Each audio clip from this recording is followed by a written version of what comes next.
Setiap orang pasti punya sudut pandang, punya jalan cerita masing-masing. Kita bisa ambil yang positif, yang negatif bisa kita buang untuk bisa lebih bijaksana menyikapi hidup ini. Kali ini saya akan ngobrol dengan sahabat saya yang lama banget nggak ketemu.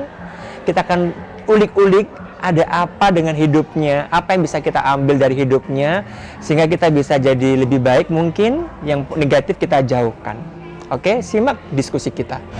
Assalamualaikum bro, lama banget nggak ketemu. Gimana kabarnya? Baik, 40 tahun ya, nggak ketemu ya? 50 tahun ya? 50 tahun lebih 2 minggu kayaknya. Gimana? Ini udah lama banget nggak ketemu. Banyak hal mungkin yang terjadi kan pasti. Waduh, banyak Hidup banget. lo, Lika-liku, tato lo. tato gue. What's going on? Ada apa selama ini? Jadi, Kenapa ini? Ada apa ini? Aku dengar banyak hal. Aku dengar banyak hal dari orang lain tentang hidup kamu. You're married, yes, your lifestyle, sampai your daughter, anak kamu gitu loh. Tapi aku kali ini mau pingin denger langsung dari kamu, sudut pandang kamu. Aku nggak mau denger dari orang lain. Aku nggak mau dengar dari siapapun. Aku pingin denger dari diri kamu sendiri, dari hati yang terdalam diri kamu. Sebenarnya ada apa ini? What's going on with your life? jadi gue ini lagi menuju, orang kan terkadang nanya, apa nih makna hidup gitu kan. Gue ini lagi menuju berjalan untuk menemui makna hidup itu. Jadi gue lagi, keseharian gue tuh mau memupuk supaya nanti tumbuh pohon yang nantinya bakalan ngademin diri gue sendiri gitu. Oke. Karena banyak banget kepahitan di. Nah itu ada apa itu? Nah itu dia. What's Jadi going on? gue udah pernah cerai. Iya, aku Gue dengar itu. udah pernah yang namanya ketergantungan benzo. Oke. Tahun 2013 sampai 2015. Ini gue storytelling ya, gue cerita Oke. nih. Tapi sekarang aman ya. Sekarang aman. Sekarang aman. sudah. Ini kan aku tanya masalah ada apa Ya, ini. Pasti ya. kan kita kan mau menuju pohon yang gede pasti ada proses kan. Oke, betul. Jadi sebenarnya mengulik yang belakang dulu nih. Ada apa sebenarnya? Nah, ini masalah yang belum terpecahkan adalah sebenarnya simpel. Sebenarnya orang mudah untuk menjalankan ini, cuman di gue ini susah. Kenapa? Ada apa? Susah tidur. Oh my god. Susah. Susah tidur. Yes. Tapi pasti ada penyebabnya itu. Nggak Nah, mungkin itu tiba-tiba. dia. Itu ada tekanan dari mana entahlah. Cuman asumsi gue bahwa apa yang gue konsumsi itu side effect-nya kerasanya sekarang gitu loh mas. Jadi ada apa? Dulu ada apa? Dulu itu gue just fun di Jakarta 2013, 2015. Oke, masa lalu pada zaman muda. Ekstasi lah. Dan Aduh, lain-lain oke. segala macam itu. Masa lalu ya? Masa lalu. Stop Oke. gue tahun 2015. Oke. Setelah tahun 2015, untuk stop itu nggak mudah karena kita harus keluar dari lingkungan tersebut. Oke. Akhirnya gue caps, bro, gue balik lah, bla bla bla bla bla, sedih kan mereka. Sebenarnya waktu itu di Jakarta ngapain gitu? Gue entertain dulu iklan-iklan gitu mas. Oke. Casting berawal mula dari pemilihan brand ambassador Honda J-Star. Oke. Gue terpilih dari 1.600 peserta disaring 15 cowok, 15 cewek. Gue mewakili Jawa Tengah, mewakili Solo. Oh ini model ceritanya? Iya, calon brand ambassador tapi gagal. Oke. Gagal karena nggak serius pada saat itu. Gue cuman nyari pengalaman. Oke. Kok seru kayaknya di entertain gitu kan. Akhirnya gue nyemplung di karantina lah 2 minggu. Itu belum married ya pasti? Belum. Masih jauh ya? Masih jauh. Perjalanannya Ini itu storytelling ya? nih. Oke, silakan. Terus Oke. setelah itu selesai di acara itu, Oke. gue nggak begitu aja kelar Makasih ya. gitu loh. Nggak begitu aja kelar karena ada temen gue yang support gue, ayo lu bisa casting lah kan, pindahlah ke Jakarta, dia bilang gitu kan. Gue mikir nih, bla bla bla, akhirnya Itu udah selesai kuliah atau gimana? Kok tiba-tiba mau pergi? itu jadi gue kuliah itu cuma 3 semester. Gue Amen. orang yang tidak menjalani pendidikan secara sistematis. Jadi yang lain kuliah gue jualan baju, Entrepreneur. jualan whisky. Oke. It's your life, your choice. Oke. Ya, dulu Dan akhirnya gue entertain itu. Terus lanjut sampai mana tadi? Oh iya, setelah acara itu gue di BBM, masih jalan BBM tuh. Lu ke ini dong, ke Jakarta casting. Akhirnya gue memutuskan untuk ngontrak sama temen gue nih. Tahun 2013. Kenal lah dunia entertain, dunia malam yang drugs lah dan segala macam gue konsumsi. Yang gue pernah nggak sadar 3 hari, yang berat badan gue turun 7 kilo. Fun, it's fun, tapi for a while, cuman sementara. Itu tuh cuman sementara, jangan dicontoh. Apa sih yang dicari? Yang dirasain apa gitu loh? Enaknya apa gitu loh? Enaknya enak mas, drugs tuh enak. Tidak dipungkiri drugs tuh enak, karena dia halusinasi. Atau kamu lagi lari dari sesuatu? No, ya cuman just for fun aja sama teman-teman dulu. Kecemplung lah itu. Keluarga is okay? Nggak tahu. Keluarga nggak tahu? Keluarga nggak tahu mas. Atau kamu kurang sesuatu di hati sehingga larinya ke sana? I don't know. Just fun aja? Just fun. Nggak ada yang kamu pingin lariin rasa sesuatu yang kamu sembunyiin di dalam sini, kamu lariin ke fun itu? Enggak.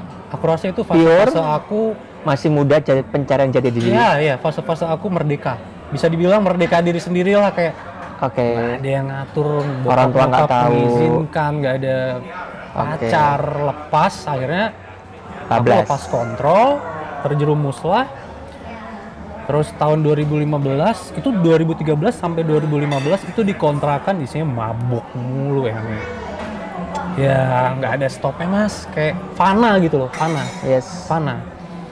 Akhirnya orang tuh kalau dibilangin tuh nggak bisa mas, kayak lu ngapain sih kayak gini nih, kagak bisa, percuma, bisanya dari hati sendiri. Akhirnya gue merenung mas. Sadarnya pas apa itu? Itu jam 1:30 pagi. Itu gue ngerenung kan, gue diem gini. Akhirnya itu gue pada saat itu withdrawal. I'll try to stop benzo, but I can. It's not easy. I know it. Iya. Terus habis itu ya udah, gue berenung, wah gue harus balik nih, gue harus berobat nih, gue harus pulang sama keluarga nih. Merenung kenapa kok tiba-tiba merenung? Kan ada have fun. Nah itu dia mas, makanya aku ada bilang titik fana. apa? Makanya for a while, itu sementara. Mungkin ada bisikan dari malaikat ya Allah, Akbar ya Allah gitu ya. Mungkin ayo kembali ke jalannya. Iblis baik kayaknya. Akhirnya tiba-tiba akhirnya tiba-tiba pengen ya, jadi itu dia yang memperbaiki diri. Nah, memperbaiki. Jadi seorang itu bisa memperbaiki diri ketika dia ada panggilan hati, bukan dari seseorang orang lain. Kagak bisa. Itu kagak bisa. Mungkin doa dari orang-orang yang sayang sama lo. Ya. Yang mungkin lu pas tidur nggak tahu di mana di belahan dunia ini, yang mendoakan supaya kamu kembali ke jalannya mungkin.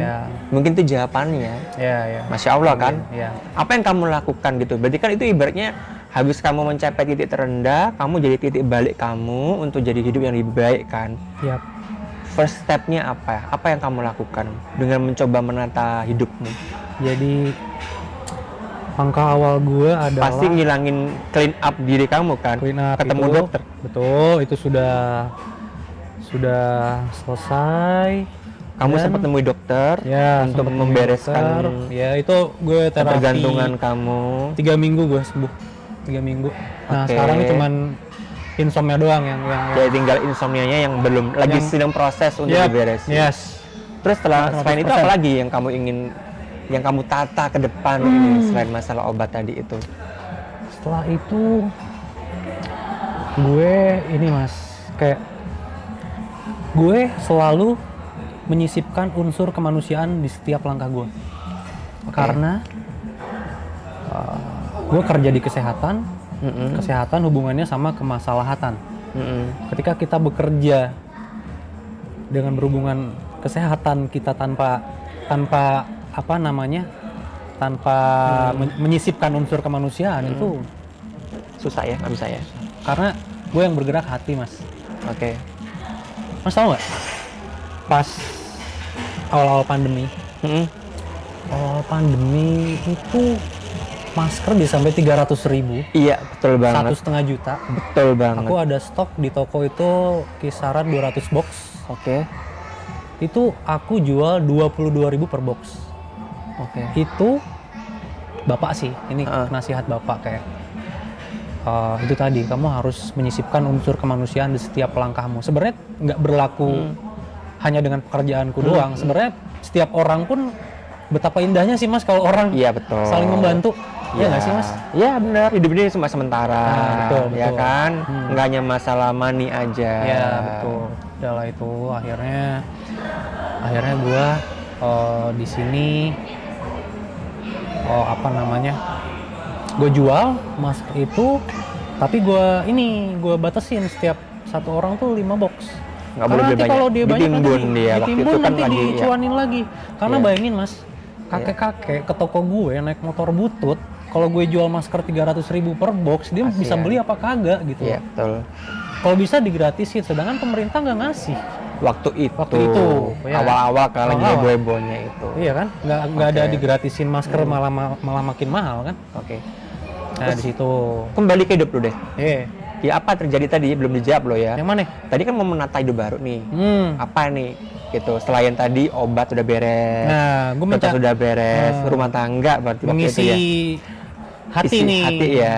Hati jadi kayak, ada asmara nih, udah mulai ada asmara nih. Gue jadi pengin aku harus membentuk rumah tangga gitu kan. Jadi gitu. Akhirnya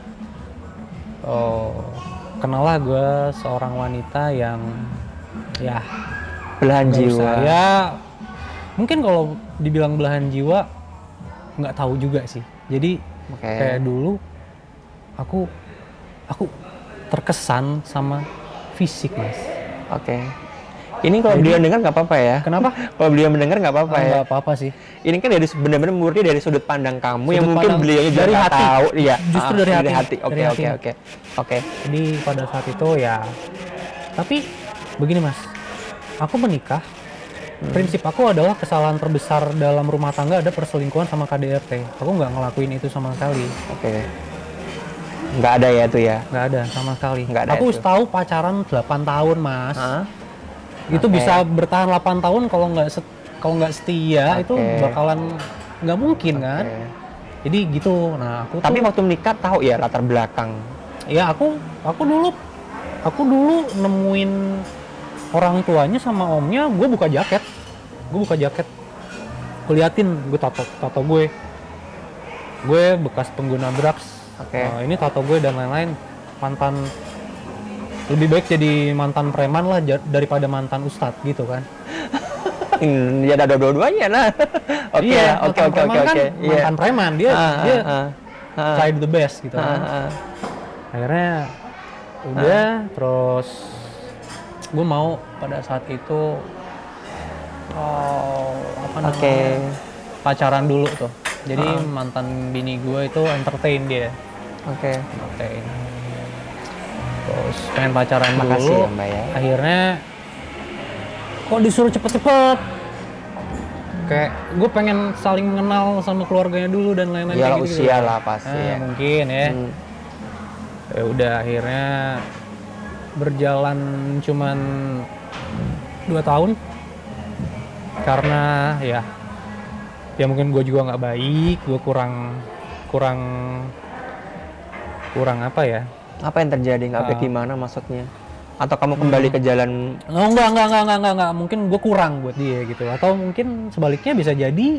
Dan yang pasti kita sudah pernah, maksudnya kita sama-sama baik. Cuman pada saat itu adalah namanya suami istri tuh kita bisa bangun castle kita sendiri kan. Fondasinya lah, jendelanya lah. Mau pakai apa nih?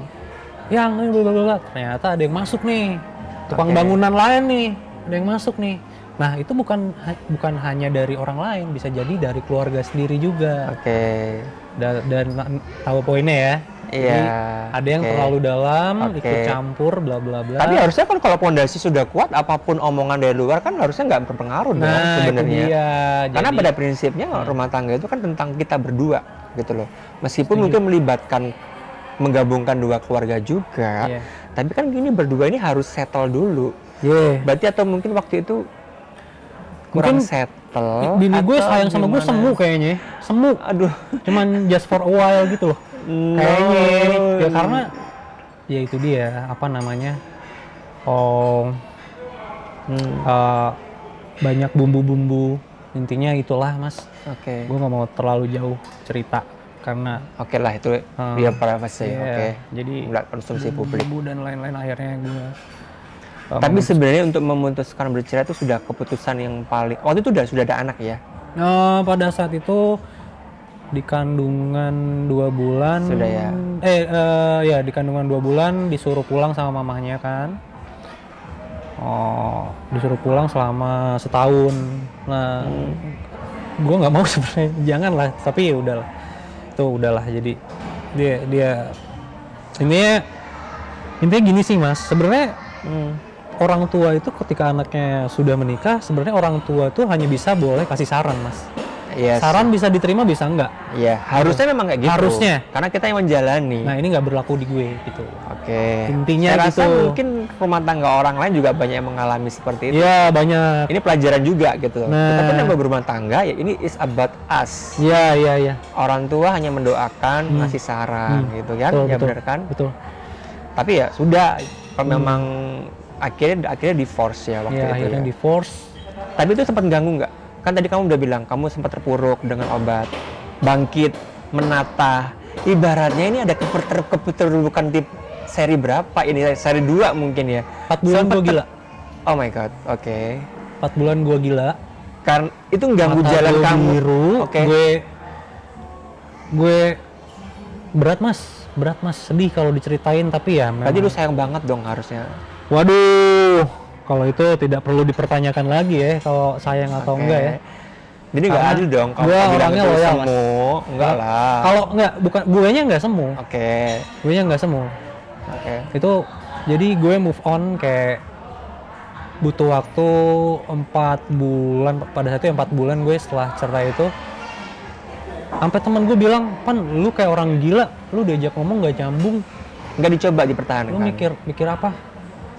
Karena bisa nggak baik juga ketika dipertahankan gitu loh, dan bisa kebalikannya juga gitu loh. Malah Ngerti nggak, jadi Mas? lebih buruk. Nah, gitu. akhirnya dengan berjalannya waktu kita udah bisa sama-sama Menerima. Akhirnya putus Akhirnya baik-baik. Pisah baik-baik udah, dan fine-fine aja, dan dia sekarang sudah bahagia, aku juga sekarang sudah bahagia. Udah. Tadi nggak masalah. ganggu prinsip kamu yang ingin lebih baik menata tadi yang pohon besar tadi kan? Lagi OTW kan? OTW ya. Berjalan Jadi tuh. itu mungkin mengisi kebaikan, mengisi kebaikan, memperkokoh gitu ya. Memperkokoh. Ya. Jadi namanya ya pupuknya lah. Yeah. Karena hidup nggak selamanya seperti apa yang kita mau. Betul.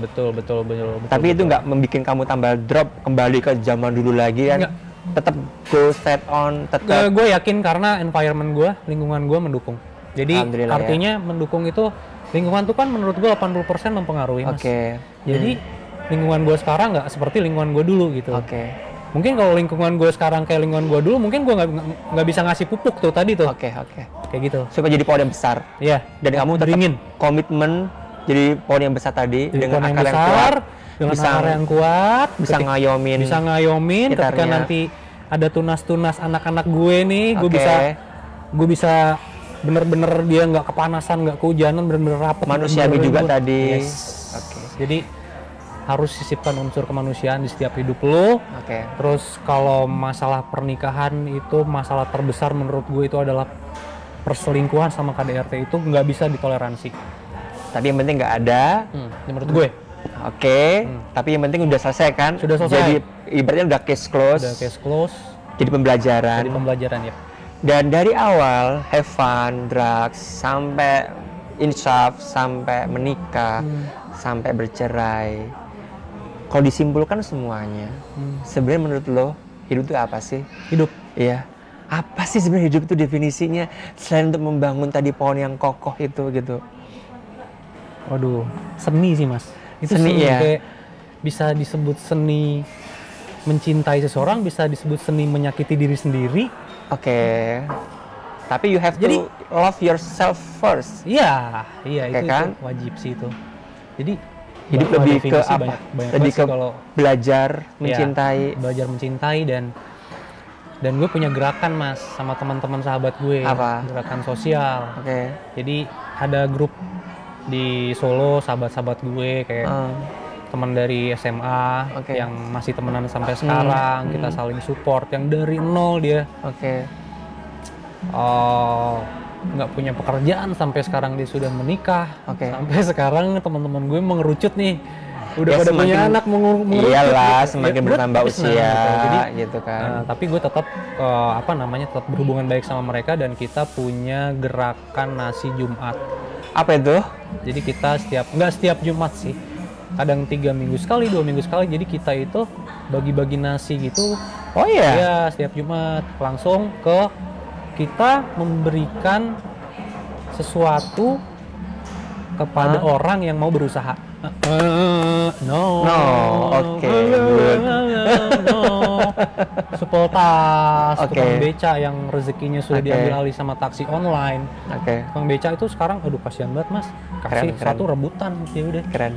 Nah itu makanya aku kayak menyisipkan unsur kemanusiaan di setiap langkah gue, kayak iyalah. Alangkah indahnya ketika kita bisa saling membantu dan kita tidak menilai seseorang dari satu titik aja gitu loh, yaitu materi ataupun penampilan. Jadi kita harus punya banyak dimensi di sini. Imajinasi kita harus besar, harus luas gitu loh. Dan apa yang kita tanam pasti akan kita tuai. Betul. Kalau kita baik sama orang lain, kebaikan itu pasti akan jaga lo, jaga kita. Dan Pan, gue bangga sama lo. Waduh, thank you banget mas, thank you banget. Dengan perjalanan hidupnya yang cukup, menurut gue cukup mumet sebenarnya. Tapi lu bisa ngelewatin itu semua, ujian demi ujian, ya kan? Salut lah gue. Cuma pesan gue cuma satu, tetaplah konsisten, tetap istiqomah, tetap membangun tadi pohon yang besar tadi. Gue lagi memperbaiki ibadah gue mas. Ya, gitulah. Pokoknya tetap semangat. Orang boleh berkata apapun, tapi yang penting hanya mungkin sahabat atau mungkin orang dekat kamu aja yang tahu siapa kamu. Kan kali ini aku jadi tahu isi hati kamu dari sudut pandang kamu seperti ini, ya kan? Nggak dari tato, nggak dari riwayat zaman dulu mau gimana. Ya udahlah, yang sudah ya sudah, kita lihat ke depan. Pokoknya terima kasih banget, kita udah ngobrol-ngobrol ini. Mudah-mudahan nanti semua bisa ngambil hikmahnya yang positif. Yang negatif tinggalin aja. Masa lalu pasti ada masa lalu. Setiap orang pasti punya jalan cerita masing-masing. Dan yang penting kita udah bisa menjadi lebih baik. Dan satu, gue mau ngomong lagi, dan sebenarnya ketika kita terkena masalah itu sebenarnya bukan hal negatif. Justru itu hal positif untuk upgrade life kita. Ketika kita ada ombak nih gede nih, kita bisa survive di situ. Itu kita upgrade life gitu loh. Kita bisa, wah ini masalah ini, gue bisa nih cara mengatasinya, bla bla bla. Akhirnya naik tingkat lah. Orang-orang yang sukses tuh pasti dari nol kali mas, banyak terpaan, makanya dia bisa sukses gitu loh. Pasti, semakin tinggi pasti angin semakin kencang. Betul, setuju mas itu mas. Setuju banget. Dan kamu bisa ngelewatin itu semua. Pokoknya tetap semangat, memperbaiki diri, tetap istiqomah. Amin. Dan semoga cuan selalu. Pasti rezeki udah ada yang ngatur. Amin. Iya sih. Oke, sehat selalu. Saling berdoa, saling dongo dinongo cari wong Jawa. Dongo dinongo. Yes, yup. Oke, makasih. Assalamualaikum.